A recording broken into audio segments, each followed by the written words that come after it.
नमस्कार दोस्तों, मैं हेमेंद्र कुमार आप सभी का स्वागत करता हूं आपके अपने YouTube चैनल अल्टीमेट लक्ष्य पे। दोस्तों, जैसा कि आपको पता है कि मैं हिस्ट्री पढ़ा रहा हूं, तो आज हमारा जो एंशिएंट हिस्ट्री का 8वां पार्ट है। 8वें पार्ट में हम लोग क्या क्या पढ़ेंगे आज? तो 8वें पार्ट में हम लोग पढ़ेंगे आज ब्राह्मण साम्राज्य के बारे में, जिसमें शुंग वंश एवं कन राजवंश आते हैं, और सातवाहन राजवंश के बारे में पढ़ेंगे।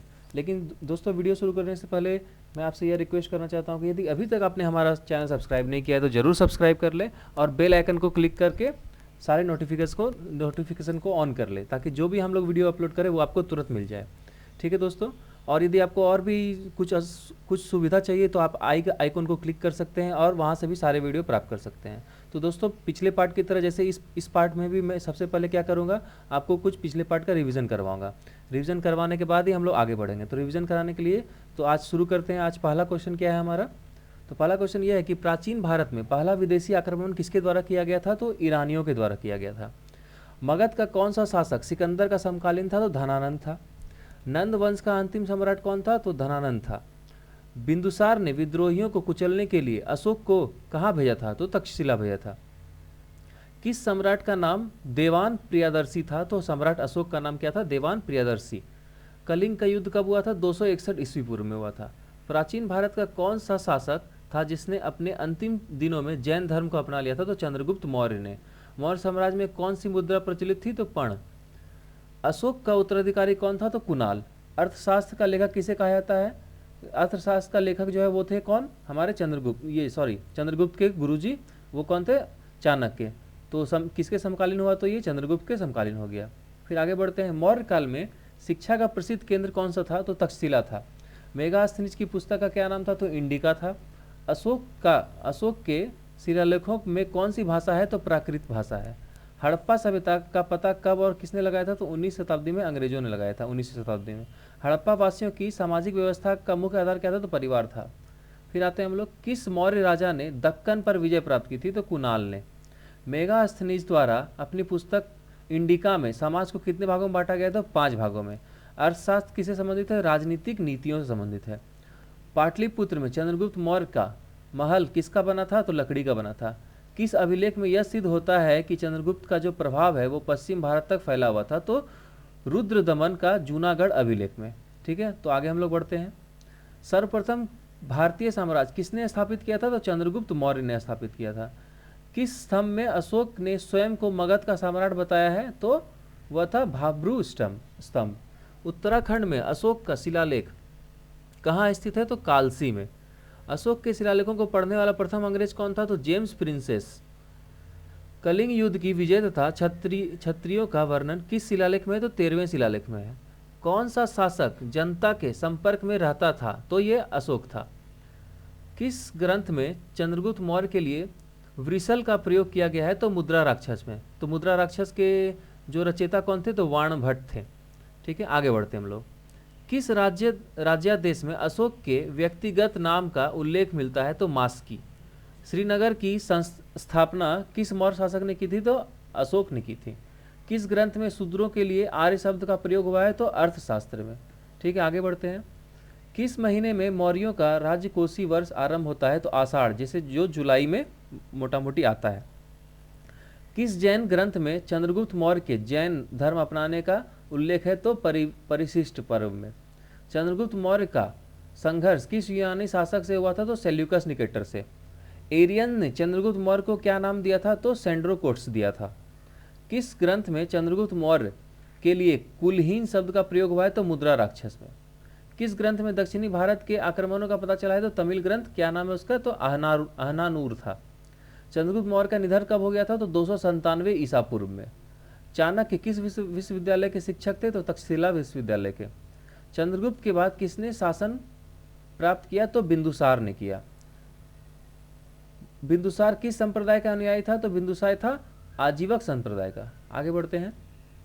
किस विद्वान बिंदुसार को 16 राज्यों का विजेता बताया? तो किस विद्वान ने बताया? तो तारनाथ ने बताया था। अशोक मगध की गद्दी पर कब बैठा? तो 269 ईसा पूर्व में बैठा था।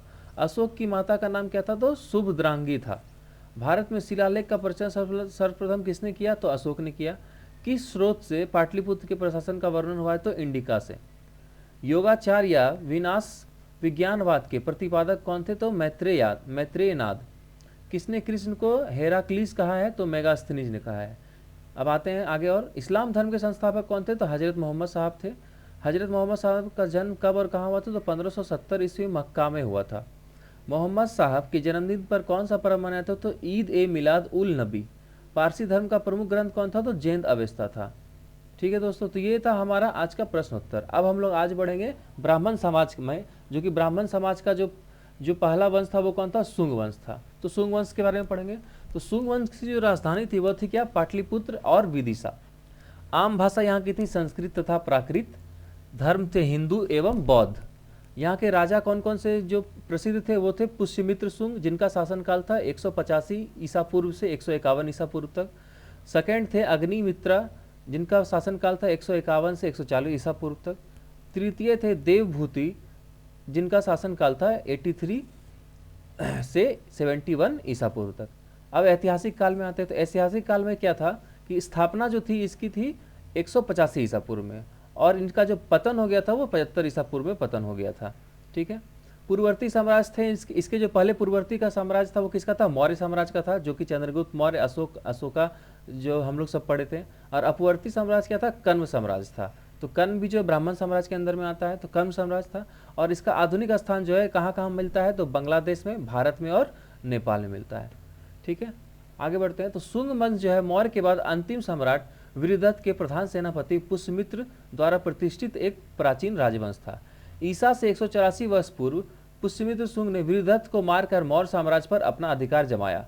यह राजा वैदिक या सनातनी धर्म का पक्का अनुयायी था। जिस समय पुष्यमित्र मगध के सिंहासन में बैठा था उस समय साम्राज्य था कौन था? कहाँ था? नर्मदा नदी के किनारे था। और इसके अंतर्गत आधुनिक बिहार, उत्तर संयुक्त प्रदेश, मध्य प्रदेश आदि आते थे। कलिंग के राजा खारवेल तथा पंजाब और काबुल के यूनानी राजा मिनांडर बौद्ध मिलिंद ने शुंग राज पर कई बार चढ़ाया की, पर वे हरा दिए गए। पुष्यमित्र के पुत्र अग्निमित्र ने विदर्भ के राजा को परास्त कर दक्षिण में वर्धा नदी तक अपने पिता के राज का विस्तार किया। ठीक है, आगे बढ़ते हैं। यवनों का जो प्रसिद्ध आक्रमण था साकेत, जो अभी अयोध्या के नाम से है, पर हुआ था, वह पुष्यमित्र शुंग के ही राजस्व काल में हुआ था। इससे जान पड़ता है कि पुष्यमित्र शुंग कभी कभी साकेत अयोध्या में भी रहता था, और वह उस समय समृद्धशाली नगर था। अग्निमित्र ने विदिशा को अपनी राजधानी बनाया था। अग्निमित्र कौन था? पुष्यमित्र शुंग का पुत्र, जो कि वेत्रवती और विदिशा नदी के संगम पर एक अत्यंत सुंदर पुरी थी। इस पुरी के खंडहर भिलासा ग्वालियर से थोड़ी दूर पर फैले हुए हैं, जो अभी भी मिलते हैं। पुष्यमित्र के अश्वमेध यज्ञ का अश्वरक्षा का भार किसे मिला था? पुष्यमित्र का जो पौत्र था, अग्निमित्र का पुत्र कौन था? वो वासुमित्र था, सौंपा गया था, जिसने सिंधु नदी के किनारे यवनों को परास्त किया। ईसा से 184 पूर्व पहले पुष्यमित्र शुंग की मृत्यु हो गई और उनका पुत्र अग्नि सिंहासन पर बैठा, अग्निमित्र सिंहासन पर। इसके पीछे पुष्यमित्र शुंग का भाई सुजेष्ट और फिर अग्निमित्र का पुत्र वसुमित्र गद्दी पर बैठा। फिर धीरे धीरे इस वंश का प्रताप घटता गया और वासुदेव ने विश्वासघात करके कण्व नामक ब्राह्मण राजवंश की स्थापना की। तो हम लोग अब आगे बढ़ते हैं और कण्व के बारे में पढ़ते हैं। तो कण्व राजवंश क्या था? इसका जो कार्यकाल था वो 75 ईसा पूर्व से 30 ईसा पूर्व तक था। इसकी राजधानी पाटलिपुत्र या विदिशा ही थी। आम भाषा इसकी संस्कृत थी। धर्म कौन थे? हिंदू तथा बौद्ध थे। सरकार का नाम क्या था? महाराजा धीराज था। इतिहास में इसको देखेंगे तो स्थापना इसकी हुई थी 75 ईसा पूर्व में, पतन हो गया था 30 ईसा पूर्व में। इसके पूर्ववर्ती थे शुंगवन, जैसे बताया कि जिसकी स्थापना पुष्यमित्र शुंग ने की थी, और अपवर्ती थे सतवाहन, जिसका और या मित्र समाज भी इसको बोला जाता है। ठीक है, तो सतवाहन समाज के बारे में आज हम लोग इसी क्षण में पढ़ेंगे। तो हम लोग पहले पढ़ते हैं कण्व साम्राज्य के बारे में। तो कण्व साम्राज्य क्या था? तो शुंग वंश के अंतिम शासक देवभूति के मंत्री वासुदेव ने उसकी हत्या कर दी थी 73 ईसा पूर्व में। तब और मगध की गद्दी पर कण्व वंश की स्थापना कर दी। किसने की? तो वासुदेव ने की। कण्व वंश ने 75 ईसा पूर्व से 30 ईसा पूर्व तक शासन किया। वासुदेव पाटलिपुत्र के कण्व वंश का प्रवर्तक था। वैदिक धर्म एवं संस्कृत संरक्षण की जो परंपरा शुंगों ने प्राप्त की थी उसे कण्व वंश ने जारी रखा। इस वंश का अंतिम सम्राट था सुशर्मा कण्व, अत्यंत अयोग्य और दुर्बल था और मगध क्षेत्र संकुचित होने लगा। कण्व वंश का साम्राज्य था बिहार, पूर्वी उत्तर प्रदेश तथा तक सीमित हो गया और उनके प्रांतों ने अपने को स्वतंत्र घोषित कर दिया। तत्पश्चात उनका पुत्र नारायण और अंत में सुशर्मा, जिसे सातवाहन वंश के प्रवर्तक सिमुक ने पदच्युत कर दिया था, मतलब क्या कह रहे थे, पद से हटा दिया गया था। किसने हटाया था? तो सिमुक ने हटाया था। और सिमुक कौन थे? वो थे आपके सातवाहन वंश के पहले संस्थापक थे। इस वंश के 4 राजाओं ने 75 ईसा पूर्व से 30 ईसा पूर्व तक शासन किया। इस वंश के 4 शासक कौन कौन थे? तो वासुदेव बताया मैंने, जो संस्थापक थे। फिर दूसरे थे भूमिपुत्र, तीसरे नारायण, चौथे सुशर्मा, जो कि अंतिम थे। पुराणों में इनसे शुंगभृत भी कहा गया है, और यह क्या था? ब्राह्मण वंश था। ठीक है, हम लोग अब आगे बढ़ते हैं। आगे है हमारा सातवाहन वंश। सातवाहन क्या है? सातवाहन प्राचीन भारत का एक राजवंश है। इसे ईसा पूर्व 230 ईस्वी से लेकर दूसरी सदी ईसा के बाद तक केंद्रीय दक्षिण भारत पर राज किया। यह मौर्य वंश के पतन के बाद शक्तिशाली हुआ था। इसका उल्लेख 8वीं सदी ईसा पूर्व में है। अशोक की मृत्यु सन 232 ईसा पूर्व के बाद सातवाहनों ने खुद को स्वतंत्र घोषित कर दिया। शीशे का सिक्का चलाने वाला पहला राजवंश सातवाहन वंश था। तो ये क्वेश्चन आता है कभी कभी कि शीशा का सिक्का किस वंश से चलाया था? तो सातवाहन ने। और वह शीशे का सिक्का कहाँ से मिला था? तो रोम से लाया गया था। वायु पुराण के अनुसार सातवाहनों ने 411 वर्षों तक शासन किया, जबकि विष्णु पुराणों में उसकी अवधि 300 वर्ष माना गया है। सातवाहनों के कालक्रम को लेकर के विद्वानों में गहरे मतभेद हैं। किसी ने इसे 500 वर्ष तक बताया, किसी ने 300, किसी ने 400 इस तरह बताया है। और क्या है, जो डॉक्टर R.D. भंडाकर हैं, उन्होंने सातवाहन की वंश की स्थापना कब मानते हैं? वो मानते हैं 72 से 73 ईसा पूर्व के आसपास में। पुराणों में वर्णित एक वक्तव्य के आधार पर उन्होंने यह माना है कि शुंगमृत्य कण्व शासक शुंग शासकों के सेवक थे। ठीक है, अब आगे बढ़ते हैं। तो सातवाहन वंश के कुछ संस्थापक थे जो इम्पोर्टेंट थे। ऐसे तो उसमें बहुत सारे शासक थे जो कि बहुत इंपॉर्टेंट थे। इसमें तो ऐसे उसके 16 शासक थे, लेकिन हम लोग कुछ 5-6 के बारे में पढ़ेंगे। तो पहला है सिमुक, 235 से 212 ईसा पूर्व में कहा जाता है इसका। सिमुक सातवाहन वंश का संस्थापक था। उसने 235 ईस्वी से लेकर 212 ईस्वी तक लगभग 23 वर्षों तक शासन किया। कान्हा तथा कृष्णा या कृष्णा 212 ईस्वी से 195 ईसा पूर्व तक इन्होंने शासक किया। सिमुक की मृत्यु के पश्चात उसका छोटा भाई कान्हा कृष्ण राजगद्दी पर बैठा। उसने 18 वर्षों के कार्यकाल में कान्हा ने साम्राज्य विस्तार की नीति को अपनाया। सातकर्मी प्रथम, कान्हा के उपरांत सातकर्मी प्रथम गद्दी पर बैठा। पुराणों के अनुसार वह कान्हा का पुत्र था। फिर हम लोग आते हैं वेदश्री तथा सतश्री या शक्तिश्री। सतकर्मी प्रथम की मृत्यु के पश्चात 2 अल्पवयस्क पुत्र वेदश्री तथा सतश्री सिंहासन पर बैठे। सतकर्मी द्वितीय ने लगभग 166 ईसा पूर्व से लेकर 111 ईसा पूर्व तक शासन किया। ठीक है, तो सतकर्मी द्वितीय के बारे में और पढ़ेंगे।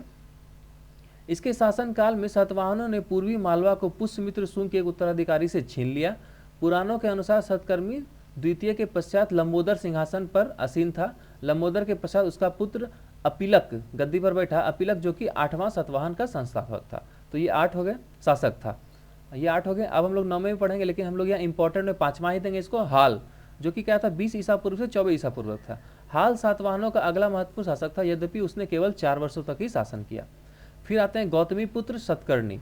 ये सतकर्णी थे 70 ईसा पूर्व से 95 ईसा पूर्व। गौतमी पुत्र सतकर्णी के नेतृत्व में अपनी खोई हुई प्रतिष्ठा को पुनर्स्थापित किया। गौतमी पुत्र श्री सतकर्णी सातवाहन वंश का सबसे महान शासक था, जिसने लगभग 25 वर्षों तक शासन करते हुए न केवल अपने साम्राज्य की खोई प्रतिष्ठा को पुनर्स्थापित किया, अपितु एक विशाल साम्राज्य की स्थापना की। तो ये था आज का पाठ, जो कि था हम लोग पढ़े थे ब्राह्मण समाज के बारे में, जो कि था क्या, शुंग वंश था, कण्व वंश था और सातवाहन साम्राज्य था।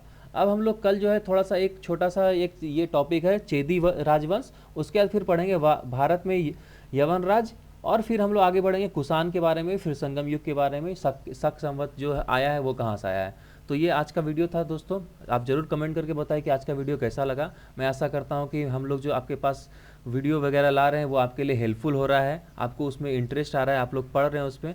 तो यदि आपको अच्छा लग रहा है तो वीडियो को ज़रूर लाइक करें, ज़रूर शेयर करें, ताकि ये वीडियो बहुत कोई देखे तो उन्हें भी समझ में आए कि हाँ हम लोग कैसे पढ़ा रहे हैं, क्या पढ़ा रहे हैं, कैसा हमारा पढ़ाने का तरीका है और कैसे वो लोग गेन कर पा रहे हैं। ठीक है दोस्तों, तो आप लोग आज मैं इसी के साथ अभी समाप्त करता हूँ। आशा करता हूँ कि आप अभी इस लॉकडाउन पीरियड में घर में होंगे, सेफ़ होंगे, अच्छे से रहें, लॉकडाउन का पालन करें और हमारे इस वीडियो से पढ़ें और अपना ख्याल रखें। ठीक है दोस्तों, धन्यवाद, जय हिंद।